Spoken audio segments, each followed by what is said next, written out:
Hello दोस्तों, good evening. आप लोगों का स्वागत है आपके चैनल पे। आज आपको ये लास्ट चैप्टर है माय ग्रैंड मदर हाउस, इसका ऑब्जेक्टिव क्वेश्चंस दे रही हूँ। मैं आशा करती हूँ कि आप लोग स्वस्थ होंगे, हेल्दी होंगे और अपना पढ़ाई अच्छे तरीके से कर रहे हो। तो हम लोग अपना पहला क्वेश्चन स्टार्ट करते हैं पढ़ना, ठीक है। और मैं आपको पहले ही हमेशा से बताते आ रही हूँ, मॉक टेस्ट ज़रूर दीजिए। यूट्यूब पे भी दीजिए, जिस बच्चे को अवेलेबल नहीं है। बहुत सारे ऐसे टीचर्स होते हैं जो कि अपने एप्लीकेशंस पर मॉक टेस्ट करवाते हैं, तो क्यों ना आप यूट्यूब पे ही जो ऑब्जेक्टिव टाइप क्वेश्चंस दिखते हैं उसको आप लोग देखिए, वीडियो को पॉज कीजिए, क्वेश्चन देखिए और अपना आंसर दीजिए। देन अगर आपको लगे कि आप श्योर हो गए आंसर के लिए, उसके बाद वीडियो को प्ले करके देखिए कि हाँ, मेरा आंसर सही है या गलत है, ठीक है। तो इस तरह से भी आप मॉक टेस्ट का एनालिसिस कर सकते हो। आप यूट्यूब पे भी फ्री है ना। तो बहुत सारा है यूट्यूब पे ऑब्जेक्टिव क्वेश्चंस, तो आप बहुत सारे कर सकते हो। लेकिन मैं कहूँगी कि हर जगह आप लोगों को भटकने की ज़रूरत नहीं है, हर जगह एक ही कंटेंट रहता है, ठीक है। तो हम लोग पहला क्वेश्चन देखते हैं। Who has written the poem my grandmother house. My grandmother house को किन्होंने लिखा है? कमला दास। और ये एक इंडियन है, तो कमला दास नाम भी इंडियन है। ऑप्शन नंबर सी करेक्ट होगा, ठीक है। सेकेंड नंबर क्वेश्चन है, Kamala Surya Surya Surayya has not bin.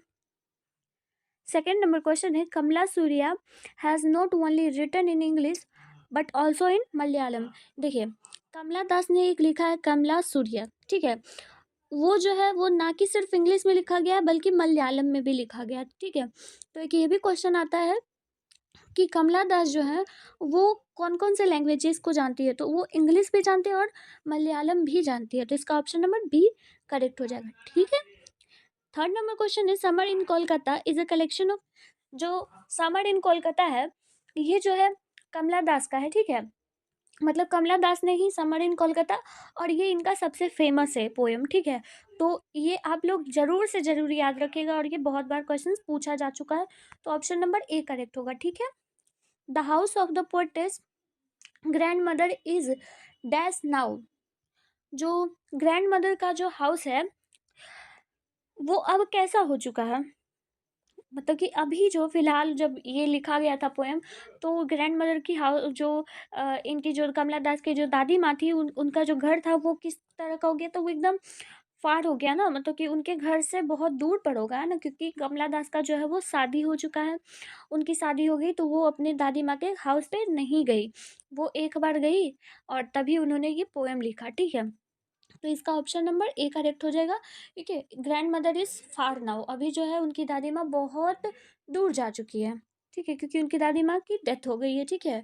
5 number question देखते हैं। There is a house now far away where once I receive love is from the poem.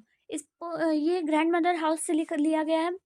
अब देखिए यहाँ पे एक आप ट्रिक लगा सकते हो। ट्रिक ये रहेगा कि कहीं पे भी आई रिसीव्ड लव, मतलब कि मैं लव मतलब प्यार को रिसीव करती हूँ, प्राप्त करती हूँ।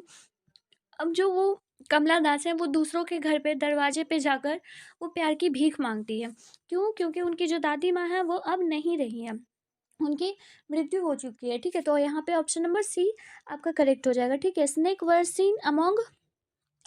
स्नेक्स जो है वो कहाँ पे थे, तो वो किताबों के बीच में ग्रैंड मदर के हाउस में थे, ठीक है। मतलब कि इतना डस्ट बहुत दिन से बंद पड़ा था, जिसके वजह से किताबों के बीच में भी सांपे मिल रहे थे वहाँ पे, ठीक है। तो यहाँ पे आपको बुक्स बताना है, ठीक है। ऑप्शन नंबर बी करेक्ट होगा, ठीक है। The poets blood turned cold like. जो कवियत्री है उनका जो ब्लड है वो किस तरह से कोल्ड हो गया, ठंडा पड़ गया, तो वो मून की तरह, चंद्रमा की तरह ठंडा पड़ गया, ठीक है। ऑप्शन नंबर बी करेक्ट होगा। 8 number question, the grand mother of the poet's is dash now. जो ग्रैंड मदर जो पोएटिस की कवियत्री की जो दादी माँ है वो अब कहाँ है, तो वो अब नहीं रही, नो मोर, ठीक है। ऑप्शन नंबर सी करेक्ट होगा। कमला दास इज पोएट, वो कहाँ की पोएट है? कमला दास जो है वो इंडियन पोएट है, ठीक है। ऑप्शन नंबर बी करेक्ट होगा, okay. The poetess begs at dash door. जो पोएटस है वो कहाँ पे जो भीखे मांगती हैं, प्यार की भीखे मांगती है, तो वो हर स्ट्रेंजर्स के दरवाजे पे जाके भीखे मांगती है, ठीक है। तो अजनबियों के द्वार पे, ठीक है। ऑप्शन नंबर सी करेक्ट होगा, स्ट्रेंजर्स मतलब अजनबी, ओके। 11 नंबर क्वेश्चन है, what is the name of Kamala Das सूर्य ऑटोबायोग्राफी। तो ये मतलब कि जो कमला दास वाला जो ये लिखा गया है वो कहाँ से लिया गया है? तो ये जो है ना आपका माई स्टोरी से लिया गया है, ठीक है। उनकी जो कहानियाँ हैं ना, कमला दास की जो कहानियाँ उनसे ली गई है। कमला सूर्य जो की जो ऑटोबायोग्राफी है वो कहाँ से ली गई है? तो माई स्टोरी से ली गई है, ठीक है। तो ऑप्शन नंबर ए आपका करेक्ट हो जाएगा, okay. The speaker says that she has lost her, जो कवियत्री है वो कहती हैं कि उन्होंने अपना क्या खो दिया? तो उन्होंने अपना रास्ता खो दिया है, क्योंकि अब उनके पास कोई भी नहीं है जो उनका सहारा बन सके।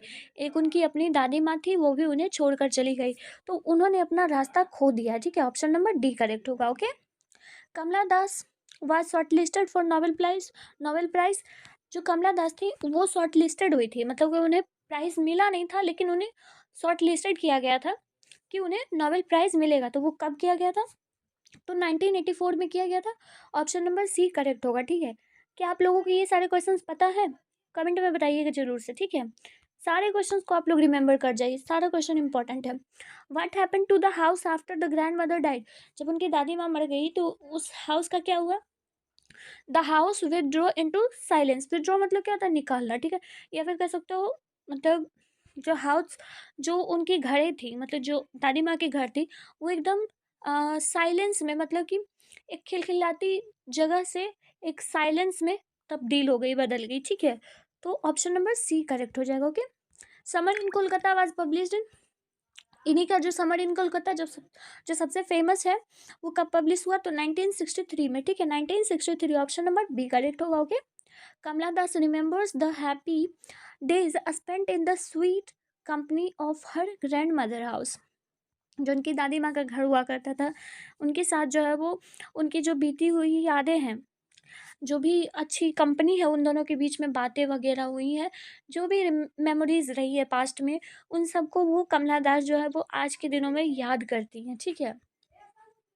माई grandmother house is written by, ये किनके द्वारा लिखा गया? कमला दास के द्वारा, ठीक है। ऑप्शन नंबर ए करेक्ट होगा, ओके। अगला क्वेश्चन है, Kamala Das is talking about her dash who is dead now. किनके बारे में बात करें? तो वो अपनी दादी माँ के बारे में बात करें, ग्रैंड मदर के बारे में। ऑप्शन नंबर ए करेक्ट होगा। अगला क्वेश्चन है, the house went into silence due to the death of the lady, sorry women ना, जो ग्रैंड मदर तो वुमेन ही है ना, उनकी वुमेन मतलब कि उनकी माता जी है, दादी माँ है। तो जो उनका हाउस था वो साइलेंस में बदल गया, किनके डेथ के बाद? तो उनकी जो दादी माँ थी, या फिर यहाँ पे वुमेन आप कह सकते हो, ग्रैंड मदर आएगा, ग्रैंड मदर मारिएगा, ठीक है। 20 नंबर क्वेश्चन है, सी नोटिस्ड और dash behind the door of the bedroom. उन्होंने क्या नोटिस किया? मतलब कि door of the bedroom, bedroom दरवाजे, डोर ऑफ द बेडरूम मतलब bedroom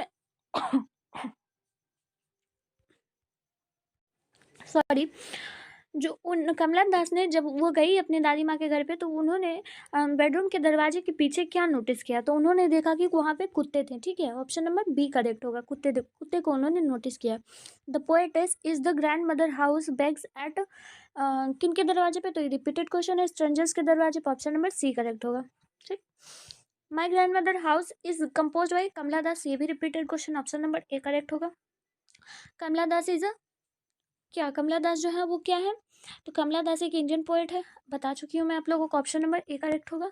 Kamala Das use to write both in, हमने कहा था आपको कि कमला दास जो है वो इंग्लिश के साथ साथ मलयालम भी लिखना पढ़ना जानती है, ठीक है। तो क्या हो जाएगा इसका answer? English and Malayalam, option number C, ठीक है।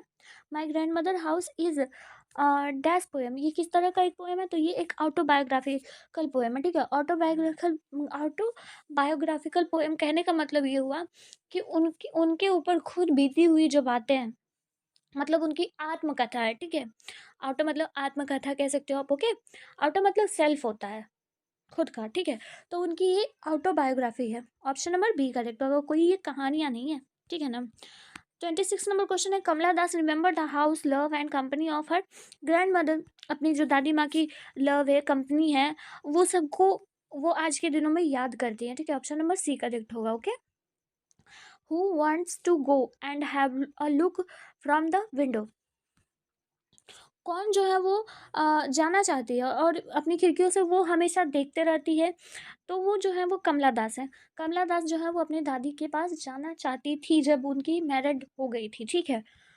तो ऑप्शन नंबर इसका ए करेक्ट होगा। ठीक है, 28 नंबर क्वेश्चन है, she says behind my bedroom door like जो डोर है मतलब कि बिहाइंड माई डोर मतलब कि मेरे दरवाजे के पीछे जो है, बेडरूम के दरवाजे के पीछे जो है वो क्या है, एक मतलब लाइक का कह रही है ना। तो ब्रूडिंग डॉग यहाँ पे होगा, इसलिए होगा क्योंकि ब्रूडिंग का मतलब होता है सोचना। ठीक है, तो वो कह रही है कि बिहाइंड माई बेडरूम डोर्स, जो उनके दरवाजे के पीछे जो है, बेडरूम के दरवाजे के पीछे हैं, वो एक तरह से समझ लो कि एक सोच में पड़े हुए कुत्ते की तरह है। ठीक है, तो ऑप्शन नंबर इसका ए करेक्ट होगा, वो ऐसा कह रही है। ठीक है, उनकी वो ऐसा सोच रही है। 29 नंबर क्वेश्चन है, the house bent into silence because that women lady, या जो भी वुमेन है, लेडी है या ग्रैंड मदर है, वो डाइड हो गई है, मर गई है। ठीक है, ऑप्शन नंबर सी करेक्ट होगा। ओके, अगला है, there will be complete dash in the house, जो उस घर में एकदम पूरी तरह से, पूर्ण तरह से जो है वो साइलेंस और डार्कनेस है, मतलब कि बहुत ही शांति और अंधेरा, घना अंधेरा छाया हुआ है उस घर में। ठीक है, ऑप्शन नंबर ए इसका करेक्ट होगा। अगला क्वेश्चन है, she says that she can't receive such love at dash doors, वो कहती हैं कि वो किसी और के दरवाजे पे भी वो ऐसा प्यार नहीं पा सकती जैसा उसे अपनी दादी माँ से बचपन में मिला करता था। ठीक है, तो इसका आंसर क्या हो जाएगा, स्ट्रेंजर्स के दरवाजे पे भी वो ऐसा प्यार नहीं पा सकती। ऑप्शन नंबर ए करेक्ट होगा। ओके, अगला क्वेश्चन है, snakes were seen among dash in my grandmother house, books हो जाएगा। ठीक है, किताबों के बीच में, एक किताब के बीच में नहीं ना था, किताबों के बीच में था। ठीक है, तो ऑप्शन नंबर बी इसका करेक्ट हो गया। चलिए, ये आपका इतना 32 नंबर क्वेश्चन तक बहुत ही इंपॉर्टेंट क्वेश्चन था। इसके जितने इंपॉर्टेंट क्वेश्चन थे वो बन चुके हैं, अब इससे ज़्यादा मेरे ख्याल से नहीं होगा। ठीक है, अब बाकी इनका जो जन्म है, डाइड है, ये कब हुआ, ये आपको मिल जाएगा। ठीक है, ये तो आपको ऐसे भी याद रखना है क्योंकि वो भी ज़रूरी है, वो भी ऑब्जेक्टिव में आता है। लेकिन जो एक थ्योरी बेस्ड टाइप का आपके किताब से पोएम्स है, तो वो सारा मैंने आपको बता दिया। ठीक है, बाकी आप लोग सारे क्वेश्चंस को कितना कर पाए हैं, कितना सही कर पा रहे हैं, आप लोग खुद देख लीजिए। तब तक के लिए आप लोग पढ़ाई करते रहिए और अपना ख्याल रखिए। ठीक है, till then tata bye bye.